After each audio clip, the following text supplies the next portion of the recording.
என் அன்பு சகோதர சகோதரிகளே, ஆண்டவராகிய இயேசு கிறிஸ்துவின் நாமத்தில் என் அன்பின் வாழ்த்துக்கள். இன்றைய முத்து என்னும் இந்த சிறிய தியானத்தின் மூலமாக மறுபடியும் உங்களை சந்திப்பதில், உங்களை வாழ்த்துவதில் மகிழ்ச்சி அடைகிறேன். நாம் தொடர்ந்து கடந்த 2-3 நாட்களாக நாம் சிந்தையை குறித்து தியானித்து வருகிறோம். சங்கீதக்காரன் சங்கீதங்களின் புஸ்தகம் 139 சங்கீதம் 23வது வசனத்தில், தேவனே என்னை ஆராய்ந்து என் இருதயத்தை அறிந்து கொள்ளும், என்னை சோதித்து என் சிந்தனைகளை அறிந்து கொள்ளும் என்று ஜெபிக்கிறார். ஆண்டவரே என்னை ஆராயும், என் இருதயத்தை அறிந்து கொள்ளும், என்னை சோதித்து என் சிந்தனைகளை அறிந்து கொள்ளும். என்னை அறிந்து கொள்ளும் என்று சொல்லும்போது 2 காரியத்தையும் தனித்தனியாக சொல்கிறார். இருதயத்தையும் அறிந்து கொள்ளும், என் சிந்தனைகளையும் அறிந்து கொள்ளும். சிந்தனையில் எழும்புகிற போராட்டங்கள், சிந்தையில் எழும்புகிற அநேக விதமான சவால்கள். அப்போ இந்த சிந்தனையில் எப்படி ஜெயிப்பது, இந்த சிந்தனையில் எப்படி நம்ம ஜெயமுள்ள ஒரு வாழ்க்கை வாழணும், சில சிந்தனைகளை குறித்து வேதத்தில் நம்ம தியானித்து வந்துகிறோம். அதில் கடந்த நாட்களில் கர்த்தருடைய பிள்ளைகளே, நம்முடைய சிந்தை எதை சிந்திக்கிறதோ அதற்கு முன்பாய் நாம் நம்முடைய இருதயத்திலே அதை நிறுத்தி வைத்திருக்கிறோம், அதை நம்ம ஸ்டோர் பண்ணி வைத்திருக்கிறோம் என்று சொன்னேன். நம்முடைய இருதயம் முழுவதும் அங்கே தவறான காரியத்தால் நிரம்பி இருக்கும் என்றால் அதை தான் சிந்திப்போம். அதுதான் நம்முடைய பேச்சில் வரும், செயலிலே வரும். எனவே நம்முடைய சிந்தையை குறித்து கவனமாக இருக்கணும் என்பதை தியானித்தோம். இன்றைக்கி இன்னொரு சிந்தையை குறித்து ரோமருக்கு எழுந்த நிருபம் 8ஆம் அதிகாரத்தின் 6வது 7வது வசனங்களை நான் வாசிக்கிறேன். ரோமர் 8:6-7. மாம்ச சிந்தை மரணம், ஆவியின் சிந்தையோ ஜீவனும் சமாதானமுமாம். எப்படி எனில் மாம்ச சிந்தை தேவனுக்கு விரோதமான பகை, அது தேவனுடைய நியாயப்பிரமாணத்துக்கு கீழ்ப்படியாமலும் கீழ்ப்படியக்கூடாமலும் இருக்கிறது. இங்கு அப்போஸ்தலனாகிய பவுல் சொல்லுகிறார், மாம்ச சிந்தை, நமக்குள்ளே இருக்கிற மாம்ச சிந்தை, மாம்சத்துக்கு ஏதுவானவைகளையே சிந்திக்கிற காரியம். இதுதான் அமலேக்கியனுடைய அந்த ஆவி. அமலேக்கியன் எப்போதும் மாம்சத்துக்குரியவன். அவன் மாம்சத்தை தான் அவன் அதிகமாய் மையப்படுத்துகிறவன். மாம்ச சிந்தையோடு வாழ்கின்ற ஒரு அனுபவம். நம்ம என்னைக்கு மறுபிறப்பு அடைஞ்சிட்டோமோ அன்னைக்கு மாம்ச சிந்தையை நாம் மேற்கொள்ள கற்றுக்கொள்ளணும். இன்றைக்கி நிறையா நம்முடைய சிந்தைகளிலே மாம்சத்துக்கு ஏதுவானதை சிந்தித்து, மாம்சத்துக்கு ஏதுவானவைகளிலே கவனம் செலுத்தி, மாம்சத்துக்குரியவைகளிலேயே நம்ம வாழ்கிறோம்.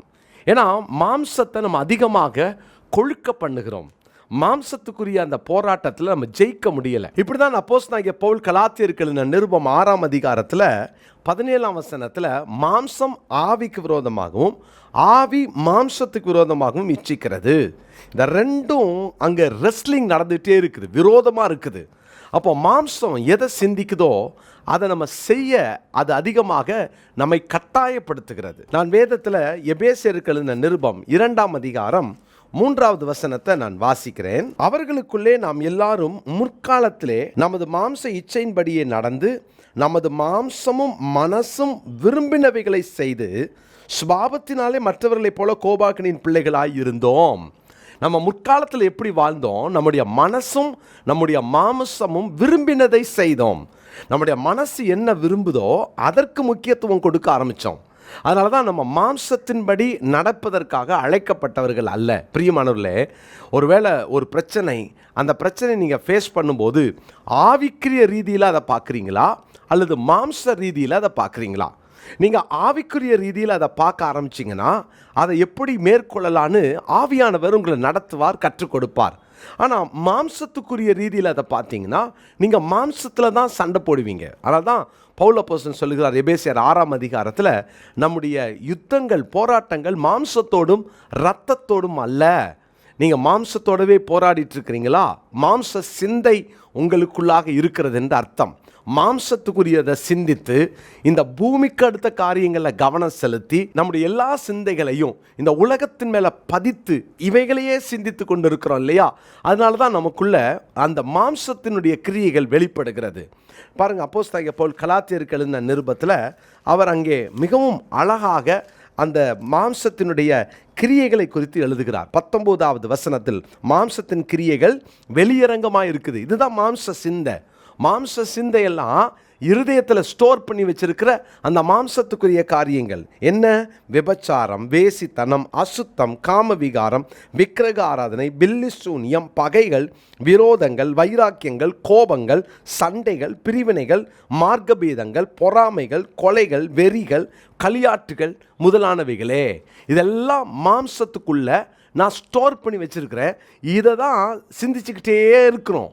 பிரியமானவர்களே, இந்த சிந்தையை மேற்கொள்ளணும்னா இருதயத்தில் ஆவியின் கனினால் நிரப்பப்பட்டால் என் சிந்தை ஆவிக்குரிய சிந்தையாக மாறிவிடும். இன்றைக்கி நம்ம எதை சிந்திக்கிறோம்? அதிகபட்சமாக எதை சிந்திக்கிறீங்க? யார் மேலேயும் பொறாமையான சிந்தனை இருக்குதா? அல்லது உங்களுடைய சிந்தனையில் அங்கே தேவனுக்கு பிரியமில்லாததை சிந்திக்கிற அந்த பழக்கம் இருக்குதா? ஒரு நாளும் இந்த மாம்ச சிந்தையை இருதயத்தில் வச்சுக்கிட்டு நம்ம அதையே உட்காந்து சிந்திச்சுட்டு இருந்தோம் அப்படின்னா ஒரு நாள் அது ஆவிக்குரிய மரணத்தை ஏற்படுத்தும். ஏன்னா ரோமர்கள் நிருபம் 8ஆம் அதிகாரம் 6வது வசனத்தை நான் வாசிக்கிறேன். மாம்ச சிந்தை மரணம், ஆவியின் சிந்தையோ ஜீவனும் சமாதானமுமாம். இப்போ மாம்சத்துக்குரியவைகளை சிந்தித்துட்டு இருக்கவங்களுக்கு ஆவிக்குரிய மரணம் ஏற்படும். கவனமாக இருப்போம், நம்முடைய சிந்தையில் கவனமாக இருப்போம். மாம்சத்துக்குரியது எப்பயாச்சும் உங்களுக்குள்ளே வருதா? ஏன்னா அப்போஸ்தலனாகிய பேதுரு இயேசுவை தனியாக கூட்டிகிட்டு போய் இவைகள் உமக்கு சம்பவிக்கக்கூடாதுன்னு சொல்லி இயேசுவை கடிந்து கொண்டானாம். உடனே ஆண்டவராகிய இயேசு கிறிஸ்து அங்கே தெளிவுபடுத்துகிறார். அந்த வசனத்தை நம்ம வாசித்து ஜோம் பண்ணிடலாமா? மத்தேயு சுவிசேஷம் 16ஆம் அதிகாரத்தில் 23வது வசனத்தை நான் வாசிக்கிறேன். அவன் சொல்கிறான் 22ஆம் வசனத்தில், அது உமக்கு நேரிடக்கூடாது. 23ஆம் வசனத்தில், அவரோ திரும்பி பேதுருவை பார்த்து, எனக்கு பின்னாக போ சாத்தானே, நீ எனக்கு இடரலாய் இருக்கிறாய். நீ தேவனுக்கு ஏற்றவைகளை சிந்தியாமல் மனுஷருக்கு ஏற்றவைகளை சிந்திக்கிறாய். அப்படின்னா நீ மாம்சத்துக்குரியதை சிந்திக்கிறப்பா, நீ மாம்சத்துக்குரிய காரியத்தில் நீ அதிகமாக கவனம் செலுத்துகிற. பாருங்கள் கர்த்தருடைய பிள்ளைகளே, இன்றைக்கி நம்ம ரொம்ப கவனமாக இருக்கணும். மாம்ச சிந்தை மரணம். இந்த வசனத்தை இன்றைக்கி குறித்து கொள்ளுங்கள். ரோமர் 8ஆம் அதிகாரத்தின் 6வது வசனம் தான் இன்றைக்குரிய மனப்பாட வசன சவாலுக்கு எடுத்துக்கொள்ளுங்கள். மாம்ச சிந்தைக்கு இடம் கொடுக்காதீங்க. மாம்ச சிந்தை மரணம். எனவே கவனமாக இருப்போம். தேவன் நமக்கு கிருபை தருவாராக, சிந்தையை பரிசுத்தப்படுத்துவாராக. ஜெபிக்கலாமா?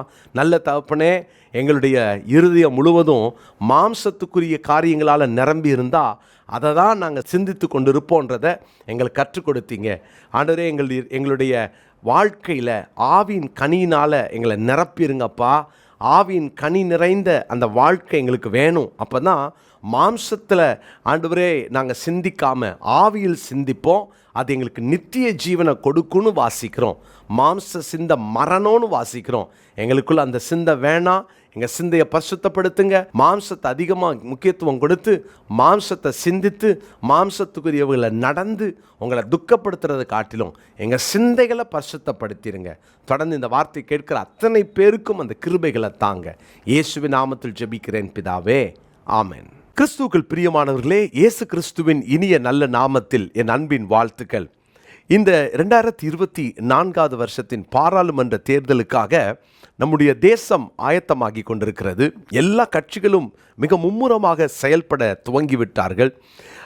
ஒருவேளை இந்த நாட்களில் என்ன நடக்கிறது என்று உலகமே உற்று பார்த்து கொண்டிருக்கிற இந்த நேரத்தில் இந்த கட்சி வரும், அந்த கட்சி வரணும், அது வந்தால் நல்லாயிருக்கும் என்றெல்லாம் சொல்லிக்கொண்டு ஒரு கூட்டம் எழும்பினாலும் தேவனுடைய ஜனமாகிய நீங்களும் நானும் மிக முக்கியமான கட்டத்தில் இருக்கிறோம் என்பதை மறந்துட வேண்டாம். நாம் என்ன செய்ய போகிறோம்? நாம் அதிகமாக ஜெபத்திலே தேவ சமூகத்திலே தரித்திருக்க போகிறோம்.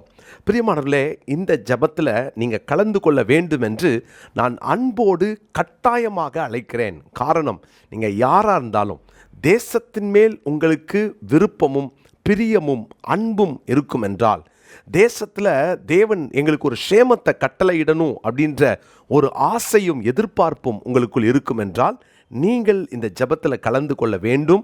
உங்களை அன்போடும் கட்டாயத்தோடும் அழைக்கிறேன். பிரியமானவர்களே, இன்னைக்கு நம்ம ஜெபிக்காவிட்டால் உண்மையிலேயே நாம் பெரிய பாவம் செய்கிறோம் என்பதில் சந்தேகம் இல்லை. ஜெபிக்காவிட்டால் அது பாவம்.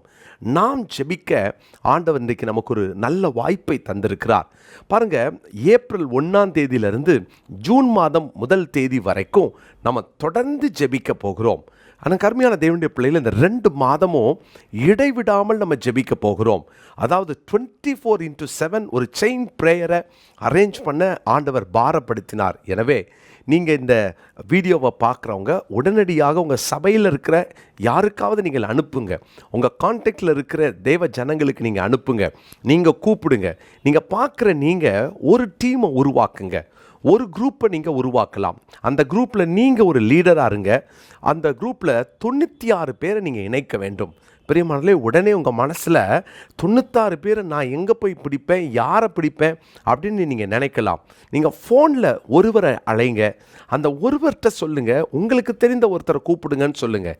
இப்படி உங்கள் டீமில் 96 பேரை சேருங்க. எதுக்கு இந்த 96 பேர்? 1/4 மணி நேரத்துக்கு ஒருவர் என்ற அந்த நிலையில் 1 மணி நேரத்துக்கு 4 பேர், 24 மணி நேரத்தில் 96 பேர் ஜெபிக்க வேண்டும். ஒருவேளை மத்தியானத்துக்கு மேலே மறுபடியும் நீங்கள் அந்த ப்ரேயரில் 1/4 மணி நேரம் கலந்துக்கிறீங்களா? ரொம்ப நல்லது. காலையில் நான் வேலைக்கு போகிறேனே, என்னால் காலையில் ஜெபிக்க முடியாதுன்னு நினைக்கிறீங்களா? வீட்டில் இருக்கிறவங்க அல்லது ஒர்க் ஃப்ரம் ஹோம் அப்படின்னு சொல்கிறவங்க அல்லது ஹோம் மேக்கர்ஸ், நீங்கள் என்ன பண்ணலாம், காலையில் அந்த டைமை எடுத்துக்கோங்க. வேலைக்கு போயிட்டு வரவங்களுக்கு சாயங்காலம் 5 மணிக்கு மேலே நீங்கள் கொடுக்கலாமே. இரவு உங்களுக்கு தெரிந்தவங்க யாராவது வெளிநாட்டில் இருந்தாங்கன்னா அவங்கள நீங்கள் இதில் இணைக்கலாமே. ஆனால் ஜெபிக்க வேண்டும். பிரியமானவர்களே, இப்படி பல குழுக்களை பல ஸ்டேட்டில் டிஸ்ட்ரிக்டில் ஏற்படுத்தி கொண்டிருக்கிறோம். நீங்கள் இதில் கலந்து கொள்ளுங்கள். கீழே காண்கிற இந்த ஃபோன் நம்பரில் வாட்ஸ்அப்பில் ப்ரேயர் ரிக்வெஸ்ட் வேணும்னு கேட்டிங்கன்னா எந்த மொழியிலும் நாங்கள் கொடுக்க ஆயத்தமாக இருக்கிறோம். கன்னடமாக இருக்கட்டும், தெலுங்காக இருக்கட்டும், மலையாளமாக இருக்கட்டும், ஹிந்தியாக இருக்கட்டும், இங்கிலீஷாக இருக்கட்டும், தமிழாக இருக்கட்டும், நாங்கள் உங்களுக்கு அனுப்பி வைக்க ஆயத்தமாக இருக்கிறோம். ஆனால் நீங்கள் ஜெபிக்க வேண்டும். நீங்கள் இன்றைக்கி சபையாக இணைந்து கொள்ளுங்கள். உங்கள் சபையில் ஒரு 100 பேரை நீங்கள் கூப்பிடுங்க. நம்ம சேர்ந்து ஜெபம் பண்ணலான்னு சொல்லுங்கள். இது ஜூன் மாதம் 1 தேதி வரைக்கும் இந்த ஜெபத்தை நாம் ஏறெடுக்க வேண்டும். பிரியமானவர்களே, தவற விட்டுறாதீங்க. இது மிக முக்கியமான ஒரு தேர்தல் என்பதில் எந்த சந்தேகமும் இல்லை. அன்போடு கூட உங்களை அழைக்கிறேன். உடனடியாக இணைந்து கொள்ளுங்க. எனவே நம்ம சும்மா இருக்காம உடனடியாக இதில் கலந்து கொள்வோம். தேவன் உங்களை ஆசீர்வதிப்பார். தேசத்திற்காக ஜெபிக்கிறதை ஆண்டவர் சபையினிடத்தில் தான் எதிர்பார்க்கிறார். நாம் தான் ஜெபிக்க வேண்டும். ஜெப குறிப்புகளை வாட்ஸ்அப் மூலமாக உங்களுக்கு நாங்கள் அனுப்பி வச்சுருவோம். அதுக்காக பிரிண்ட் பண்ணப்பட்ட புத்தகம் ஆயத்தமாக இருக்குது. எந்த மொழியில் இருந்தாலும் சரி, நாங்கள் உங்களுக்கு அதை அனுப்பி வைக்கிறோம். எனவே தேவன் இந்த நாட்களில் நம்மளை எழுப்பி கொண்டிருக்கிறார். ஜெபிப்போம். தேவன் நமக்கு ஒரு பெரிய நன்மையை வரும் நாட்களில் நம்ம கட்டளையிடுவார். அவருக்கு சித்தமானவர்களை ஆண்டவர் தேசத்திலே தலைவர்களாக ஏற்படுத்துவார். ஆனால் நாம் நம்முடைய கடமை ஜெபிப்பது. பிரியமானவர்களே, இன்றைக்கே இதை தொடர்பு கொள்ளுங்கள். உங்கள் அழைப்புக்கு நாங்கள் காத்திருக்கிறோம். நிச்சயமாய் இந்த ஜெபத்தில் நீங்கள் கலந்து கொள்வீர்கள் என்று நான் விசுவாசிக்கிறேன். God bless you.